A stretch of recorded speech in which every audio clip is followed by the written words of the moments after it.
Pan card, Aadhaar updation തുടങ്ങിയ സേവനങ്ങൾക്ക് Q നിന്നും അടുത്തോ? എങ്കിൽ ഇനി അത് വേണ്ട. എസ് ഓൺലൈൻ സർവീസ് ഹബ് നിങ്ങൾക്ക് പരിഹാരം നൽകുന്നു.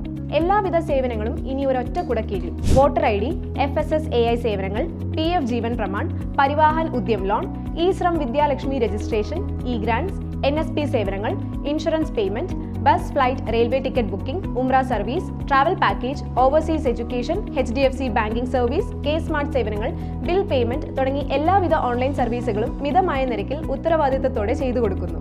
കൂടാതെ മുഖ്യമന്ത്രിയുടെ ദുരിതാശ്വാസ അപേക്ഷ സൗജന്യമായി ചെയ്തു കൊടുക്കുന്നു. ഉടൻ തന്നെ അടുത്തുള്ള എസ് ഓൺലൈൻ സർവീസ് ഹബിൽ സന്ദർശിക്കുക. Contact number 83308 46476 989554 49683. കോതമംഗലം തട്ടേക്കാട് കാട്ടാന ശല്യം രൂക്ഷം.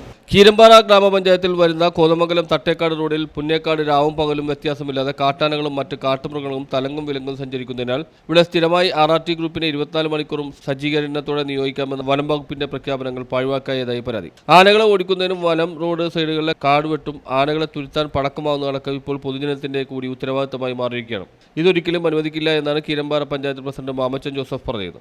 ഞങ്ങളിപ്പോൾ നിൽക്കുന്നത് കീരമ്പാറ ഗ്രാമപഞ്ചായത്തിൽ പുന്നേക്കാട് തട്ടേക്കാട് റൂട്ടിൽ നിരന്തരം ആന പാസ് ചെയ്യുന്ന എസ് വളവ് എന്ന് പറഞ്ഞൊരു സ്ഥലത്താണ്. ഇവിടെ കുറേ കാലങ്ങളായി നിരന്തരം ഈ റൂട്ടിൽ പുന്നേക്കാട് മുതൽ തട്ടേക്കാട് വരെ 2.5 കിലോമീറ്റർ നീളത്തിൽ എന്നും നിരന്തരം രാവും പകലും വ്യത്യാസമില്ലാത്ത രീതിയിൽ തലങ്ങും വിലങ്ങും ആനകൾ സഞ്ചരിക്കുന്ന ഒരു സ്ഥലമാണിത്. ഇപ്പോൾ ഞങ്ങൾ പ്രധാനപ്പെട്ട ഈ കാര്യം പറയാനുള്ള കാരണം ഓണ സീസണായി നിരവധി ടൂറിസ്റ്റുകൾ സഞ്ചരിക്കുന്ന റൂട്ടാണ്. തട്ടേക്കാട് ശിവക്ഷേത്രത്തിലേക്ക് നിരവധി ആളുകൾ പോകുന്ന ഒരു റൂട്ടാണ്. അതുപോലെ തന്നെ ആയിരക്കണക്കിന് ആളുകൾ കുട്ടമ്പുഴ പഞ്ചായത്തിലേക്ക് പോകുന്ന റൂട്ടാണ്. അതിലുപരി അടുത്ത മാസം 2-3 തീയതികളിൽ ആഗോള സർവ്വമത തീർത്ഥാടന കേന്ദ്രമായ ചെറിയ പള്ളിയിലെ പെരുന്നാൾ ആരംഭിക്കുകയാണ്.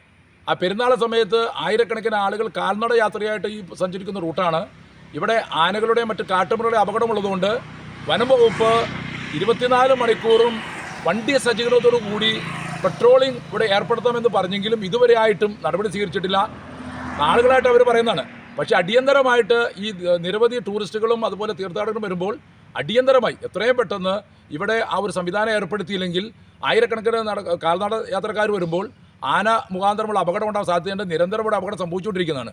അതുകൊണ്ട് പ്രത്യേകമായിട്ട് വനം വകുപ്പിൻ്റെ അനാസ്ഥ വിട്ട് തീരുമാനമെടുത്തുകൊണ്ട് RRT ഗ്രൂപ്പുകളെയും 24 മണിക്കൂർ പെട്രോളിങ്ങും ഏർപ്പെടുത്തണമെന്ന അടിയന്തര. ഇപ്പോഴുള്ള 1-2 ആന വാച്ചർമാർ മാത്രം നോക്കിയാൽ കൂടാത്ത അവസ്ഥയിലേക്ക് ആനശല്യം വർദ്ധിച്ചിരിക്കുകയാണ്. മുടന്തൻ ടെൻഡർ തീരുമാനങ്ങൾ കാരണത്താൽ ഫെൻസിംഗ് ഇടുന്നത് നീളുകയാണ്. പൊതുജനം ഒത്തിരി നാൾ ഇങ്ങനെ സഹിക്കില്ല എന്നും ഉറപ്പാണ്. ഓണാവധികൾ ആരംഭിക്കുന്നതിനാൽ നിരവധി ഭക്തർ തട്ടേക്കാട് ശിവക്ഷേത്രത്തിൽ പോകുന്നവരും മറ്റ് ധാരാളം ടൂറിസ്റ്റുകൾ തട്ടേക്കാട് പക്ഷി സങ്കേതത്തിലെത്തുന്നവരും ഈ റൂട്ടിലാണ് യാത്ര ചെയ്യുന്നത്. അകലെ നിന്ന് വരുന്നവർക്ക് പലപ്പോഴും ഇവിടുത്തെ അപകടാവസ്ഥ അറിയില്ല. അതുപോലെ അടുത്ത മാസം 2-3 തീയതികളിൽ ആഗോള സർവ്വമത തീർത്ഥാടന കേന്ദ്രമായ കോതമംഗലം ചെറിയ പള്ളി തിരുനാളിന് കടന്നുവരുന്ന ആയിരക്കണക്കിന് തീർത്ഥാടകർ കാൽനടയായി സഞ്ചരിക്കുന്നതും ഈ റൂട്ടിലാണ്. അടിയന്തരമായി വനം വകുപ്പ് 24 മണിക്കൂറും ഈ റൂട്ടിൽ പെട്രോളിംഗ് ഏർപ്പെടുത്തണമെന്ന് മാമച്ചൻ ജോസഫ് ആവശ്യപ്പെട്ടു. നമുക്ക് ഓർഡർ ലഭിക്കുകയുണ്ടായി. ആ ഓർഡർ പ്രകാരം നമുക്ക് ഇന്നിവിടെ അളക്കാനിരുന്നതാണ്, ഈ സ്ഥലം അളക്കാനിരുന്നതാണ്. ആ അളവുമായി ബന്ധപ്പെട്ട് PWD ഡിപ്പാർട്ട്മെൻറ്റും സർവേ ഡിപ്പാർട്ട്മെൻറ്റും ഇവിടെ സന്നിഹിതരായിരുന്നു. പക്ഷേ എന്നും കാണിക്കുന്നത് പോലെ തന്നെ ഫോറസ്റ്റ് ഡിപ്പാർട്ട്മെൻറ്റിൻ്റെ നിസ്സംഗത മനോഭാവമാണ് ഇന്നിവിടെ ഈ വർക്ക് നടക്കാതിരുന്നത്. പക്ഷേ ഞങ്ങളിത് പിന്നോട്ട് മാറില്ല. ഉറപ്പായിട്ട് ഈ റോഡിനുണ്ടായിരുന്ന ആവശ്യത്തിന് വീതി ഇപ്പോൾ നമുക്കറിയാം. ഇവിടെ കാട്ടുമൃഗ ശല്യം വളരെയധികം വർദ്ധിച്ചിരിക്കുകയാണ്. ദൈനംദിനം ഈ 2.5 കിലോമീറ്റർ നീളത്തിൽ ആനകൾ തലങ്ങും വിലങ്ങും നടക്കുമ്പോൾ ഇവിടെ വീതി കൂടി ഒരു 10, 20, 25 മീറ്ററോളം വീതി ഈ റോഡിന് ആവശ്യമാണ്. അത് വനംവകുപ്പിൻ്റെ സ്ഥലമല്ല. ഇത് പൂർണ്ണമായിട്ടും റവന്യൂവിൻ്റെ PWD വകുപ്പിൻ്റെ റോഡാണ്. ഇവിടെ രാജഭരണകാലത്തിട്ട കല്ല് പോലും ഇവിടെ നമുക്കറിയാം, വീഡിയോയിൽ കാണിക്കുന്നുണ്ടാവും.